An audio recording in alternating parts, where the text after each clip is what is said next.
Really happy with my results. So everyone asked about the t-shirt, so I've decided to put another t-shirt in called Fat Fighter, to fight the fat. As you can see, I've got my mum here and I'm going to ask her a few questions in a minute, but I first wanted to touch base on my nutrition, training and diet. Everything is steady as she goes. Nutrition is going really good. We're here at week 8. I weighed in 95.5 kgs from 102, so I'm really happy with that. The last 4 weeks is all about making sure you keep your food tight and things like that. Training's really good. I actually had a bit of an average leg session, to be honest with you, and it's okay to have an average leg session. Occasionally you do, and that's fine. It's just a matter of being in the doing, not in the saying. A couple people asked some questions, and I wanted to answer those questions. Fred, how do you know the difference between being fat and being bloated? Simple as this. If you can grab your stomach and grab it and you feel some nodules, that means obviously you're fat.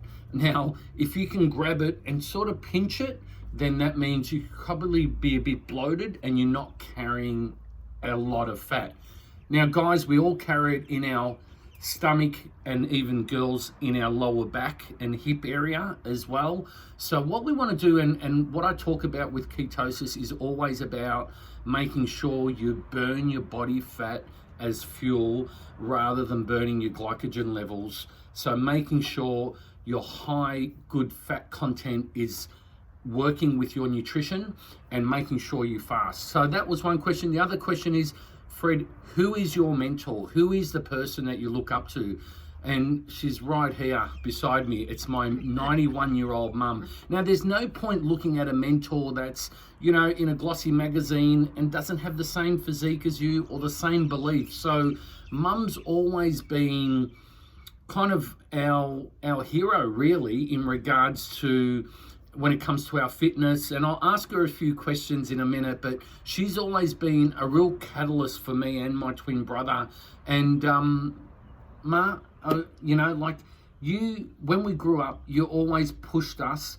I remember Sunday morning, you turn the vacuum cleaner on, go to church, go and do some movement. You're about movement. Now, tell people here, how often do you move every day and what do you do to move? I tell you the truth, Freddie. I wake up 6 o'clock in the morning. Yep. Then I take my Baxter, the dog, Yep. and I go for a walk.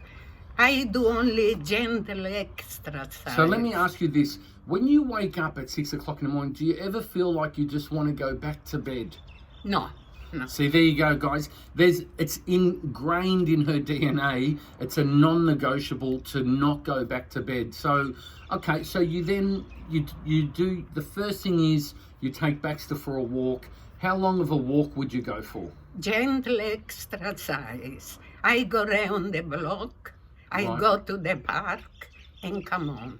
I fix my breakfast, and then instead than sitting television, I tried my best, fix the bed, do the clean, and then lunchtime, I eat and I sit for 1 hour. And Mum likes to read magazines. Oh, and you like to journal. She's got a book where I've given her a book. She journals as well. I write a book. She's actually writing a book at the moment, believe it or not. So we're putting that together for her life because she's got an amazing story. Can you imagine, you know, 13, 14 years of age as an orphan with nothing, and then Dad married her, and she's one of 13 kids, and you know, it's a real admiration. This is true story. Of course it is, Ma. It's true.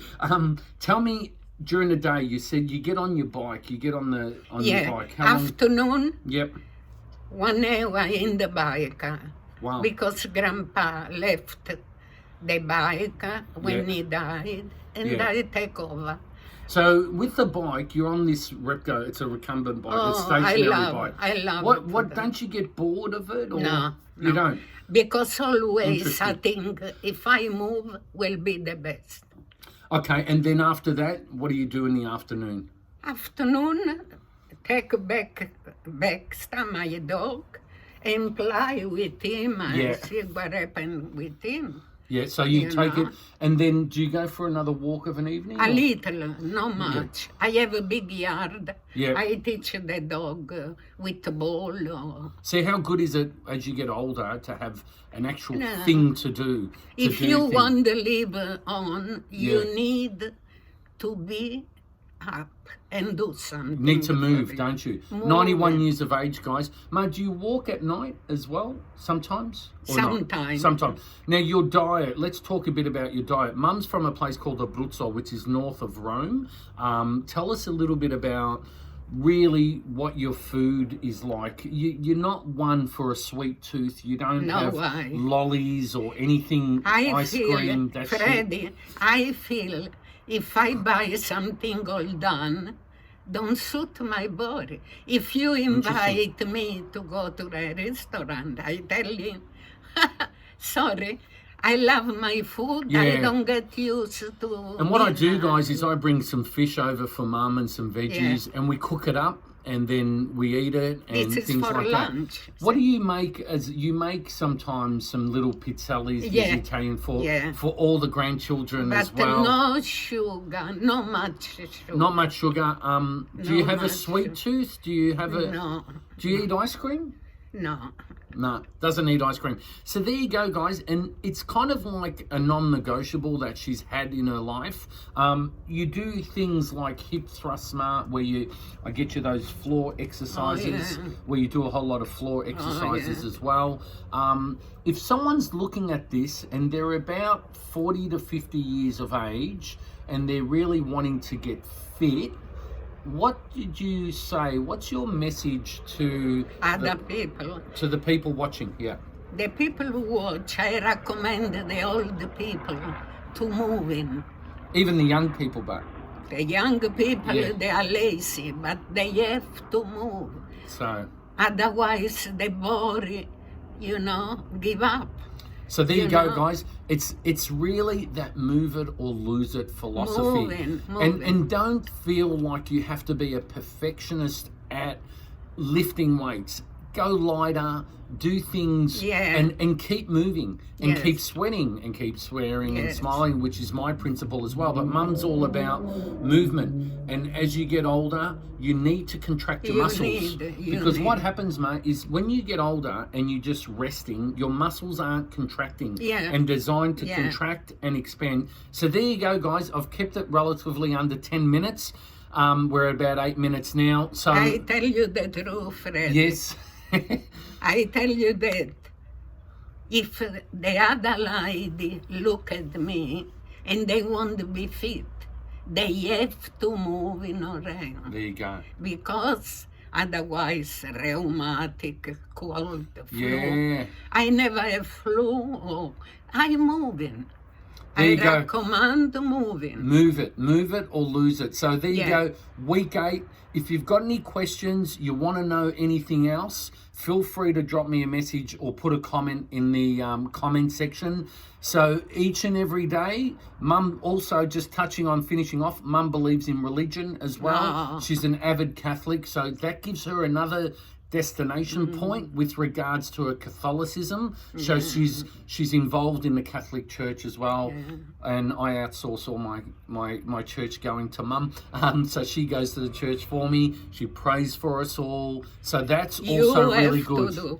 Yeah, so keeping your faith as well. So there you go. Hope you enjoyed this video. A little bit different from my other weeks. It's about getting that message across to move it or lose it. And be happy. Be happy. You have a life in front of you. You need to be happy. Not always, Attitude equals altitude. Remember that. Thanks, guys. We'll catch you next time. God bless.